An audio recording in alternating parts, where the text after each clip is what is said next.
Professor صاحب نے class میں داخل ہوتے ہوئے اپنے طالب علموں پر نظر ڈالی اور کہا، آج میں تمہیں زندگی کا نہایت اہم سبق سکھانے جا رہا ہوں۔ وہ اپنے ہمراہ کانچ کا ایک بڑا مرتبان یعنی جار لائے تھے۔ انہوں نے اس مرتبان کو ٹیبل پر رکھا اور اپنے بیگ سے ٹیبل ٹینس کی گیندیں نکال کر اس مرتبان میں ڈالنے لگے، اور تب تک ڈالتے رہے جب تک اس مرتبان میں ایک بھی گیند کی جگہ باقی نہ رہی۔ پروفیسر صاحب نے طالب علموں سے پوچھا، کیا مرتبان پورا بھر گیا ہے؟ جی ہاں، طالب علموں نے ایک ساتھ جواب دیا۔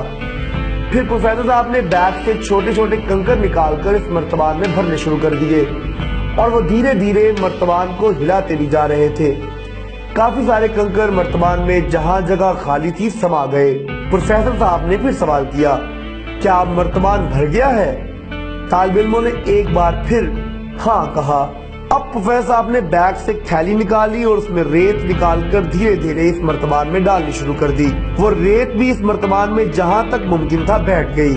یہ دیکھ کر طلبہ اپنی نادانی پر ہنسنے لگے۔ پروفیسر صاحب نے ایک بار پھر سوال کیا، کیا اب یہ مرتبان پورا بھر گیا ہے نا؟ جی، سب نے ایک ہی آواز میں کہا۔ پروفیسر نے بیگ کے اندر سے جوس کے 2 پیک نکال کر جوس اس مرتبان میں ڈالا۔ جوس بھی ریت کے بیچ تھوڑی سی جگہ میں جذب ہو گیا۔ اب پروفیسر صاحب نے نہایت ہی گمبھیر آواز میں سمجھانا شروع کیا، اس کانچ کے مرتبان کو تم لوگ اپنی زندگی سمجھو۔ ٹیبل ٹینس کی گیندیں تمہاری زندگی کے سب سے اہم کام ہیں، مثلا طرز معاشرت، حصول معاش، تعلیم و تربیت، خاندان، بیوی بچے، نوکری، صحت و تحفظ وغیرہ۔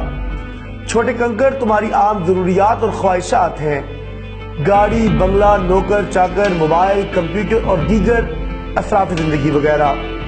اور ریت کا مطلب ہے چھوٹی چھوٹی بیکار اور فضول باتیں، جھگڑے، آوارہ گردی، ہوائی قلعہ بنانا، ٹائم پاس کرنا، وقت کا ضیاع وغیرہ۔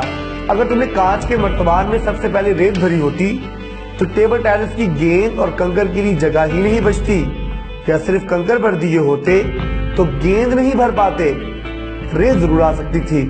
ٹھیک یہی طریقہ کار زندگی پر بھی لاگو ہوتا ہے۔ اگر تم فضول اور لایانی چیزوں کے پیچھے پڑے رہو گے اور اپنی زندگی اسی چکر میں ختم کر دو گے تو تمہارے پاس اہم باتوں کے لیے وقت نہیں رہے گا۔ ایک کامیاب اور پرسکون زندگی گزارنے کے لیے یہ اہم سبق ہے۔ اب یہ تم خود طے کر لو کہ تمہیں اپنا کانچ کا مرتبان کس طرح بھرنا ہے۔ طالب علم بڑے غور سے پروفیسر صاحب کی باتیں سن رہے تھے۔ اچانک ایک طالب علم نے پوچھا، سر لیکن آپ نے یہ نہیں بتایا کہ جوس کے 2 پیک کیا ہیں؟ پروفیسر مسکرائے اور بولے، میں سوچ ہی رہا تھا کہ ابھی تک کسی نے یہ سوال کیوں نہیں کیا۔ اس کا مطلب یہ ہے کہ زندگی میں ہم کتنے ہی مصروف کیوں نہ ہوں اور کس قدر کامیابیاں کیوں نہ سمیٹ رہے ہوں، لیکن اپنے گھر والوں، دوستوں کے ساتھ تعلق کی مٹھاس کی گنجائش ہمیشہ رکھنی چاہیے۔